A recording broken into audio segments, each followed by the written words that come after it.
Guys 2-3 दिन लगातार बारिश के कारण हमारे गांव के तालाब का जलस्तर इतना बढ़ जाएगा ये मैंने कभी सोचा नहीं था।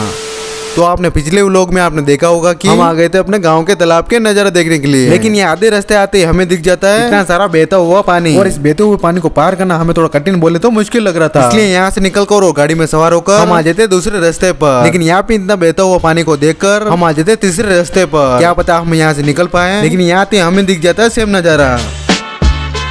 फिर थोड़ी देर यहाँ खड़े रहकर यहाँ के नजारे का आनंद लेने के बाद और उस तालाब पे जाने का कैंसिल कर हमारा प्लान बनता है दूसरा तालाब यानी कि भूज जाने का। इसलिए फटाफट अपने वाहनों में सवार होकर आ जाते हैं भूज में। और यहाँ पर इतना बहता हुआ पानी को जिंदगी में पहली बार देख रहा हूँ। फिर थोड़ी देर यहाँ पानी में खड़े रहकर मौज मस्ती करने के बाद तो ऐसा लग रहा है दिल गार्डन गार्डन हो रहा है। फिर यहाँ से निकलकर और खेतों में से होकर आ जाते हैं दूसरी लोकेशन पर। यहाँ बहता हुआ पानी का नजारा देखकर और यहाँ फोटो खिंचवाते खिंचवाते मुझे दिखता है बादलों से ढका हुआ पहाड़। ये देखकर और थोड़ी देर इस रोड पर मौज मस्ती करने के बाद